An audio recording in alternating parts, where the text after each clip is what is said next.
My sweet and loving children, good morning to all. A hearty welcome to all of you. Have you read the textbook? Okay. In this chapter, we studied the social diversities in two small countries. Which are that two small countries? Yes, Belgium and Sri Lanka. We also discussed how the leaders reacted to these social diversities and what happened in these two countries. What do we learn from the stories of Belgium and Sri Lanka? These two countries have some common features and they have also some different features. Can you give one common feature of Belgium and Sri Lanka? I am sure that you can give the answer. Yes, it is correct. These two countries are democracies.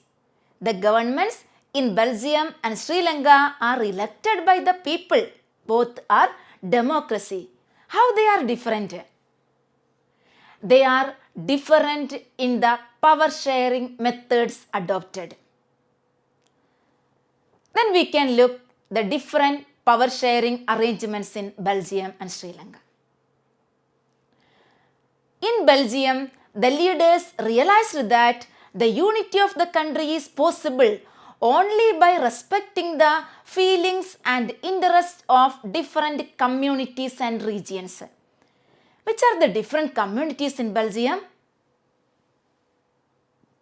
Yes, Dutch speakers, French speakers and German speakers. Which are the two regions? Flemish region and Wallonia region. The leaders of Belgium accepted or accommodated these different communities and different regions. This resulted in a mutually acceptable arrangement of power sharing. The power sharing arrangement in Belgium was accepted by the Dutch speakers. At the same time, this arrangement is also accepted by the French speakers. The leaders of Belgium, they are great. They successfully solved the problem between these Dutch speakers and French speakers.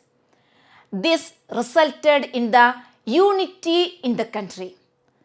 And they were successful in making peace in their country. The effort of the Belgian leaders in solving the problem between the two communities resulted to avoid the civil war like Sri Lanka. But what happened in Sri Lanka? Sri Lanka shows a contrasting example. In Sri Lanka, the majority community forced their power or dominance over the minority community. Who are majority community in Sri Lanka? Sinhala speakers. Who are minority in Sri Lanka? Tamil speakers.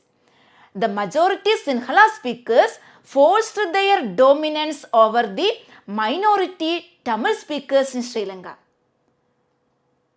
These Sinhala speakers, they refused to share power. They were not ready to share power with the minority Tamil speakers. That resulted in the civil war in Sri Lanka. This attitude of the Sinhala majority in Sri Lanka undermined the unity of the country. It was a harm to the unity of the country. Here, we discussed the different attitudes of leaders in these two countries in facing a problem. The Belgian leaders wanted to make unity in their country, so they made many efforts to solve the problem between the Dutch speakers and French speakers. They successfully solved that problem and they made unity and peace in their country and they avoided a civil war. But in Sri Lanka, what happened? The majority leaders, they were not ready to accept the minority Tamil speakers. That resulted in a civil war in Sri Lanka that undermined the unity of the country. From these two stories of Belgium and Sri Lanka, we can arrive at a conclusion. Is power sharing necessary? Yes or no? Yes, power sharing is necessary. why power sharing is necessary or why power sharing is desirable. First reason for power sharing is desirable in a democracy is power sharing helps to reduce the possibility of social conflict between different groups. If there is social conflict in a country, that will lead to violence and political instability.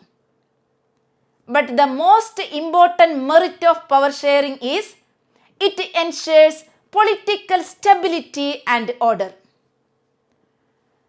If the majority community force their dominance over the minority, that undermines the unity of the country.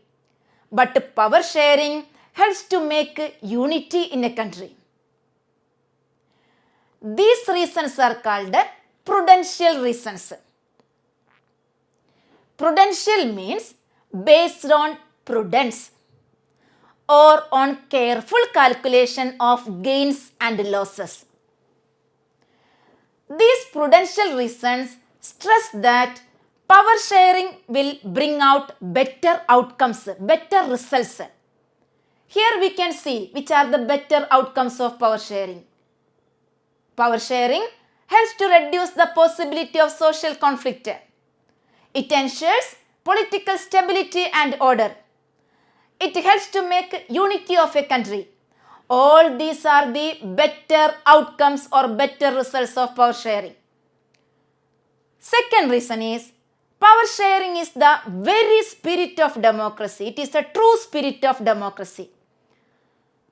In a democracy, power is shared between those who are affected by its exercise and those who have to live with its effects. In a democratic country, citizens have the right to know how they are to be governed. People have the right to know about the functioning of the government. This power sharing ensures a legitimate government. People's participation is important in a democracy. These set of reasons are called moral reasons. Moral reasons emphasize the very act of power sharing as valuable. From this, we can understand power sharing is the very spirit of democracy. People have the right to know how they are to be governed. It ensures a legitimate government. People's participation is important in a democracy. These are the moral reasons. Very act is valuable. So, power sharing is necessary. Let me sum up today's class. Today, first we discussed the common feature and different feature of Belgium and Sri Lanka. The common feature is both are democracies, but they are different in the power sharing arrangements. Then we came into a conclusion that power sharing is necessary in a democracy. We also discussed the reasons why power sharing is necessary. You read the textbook of today's topic. Study well. Be safe. Thank you. We can see in the next module.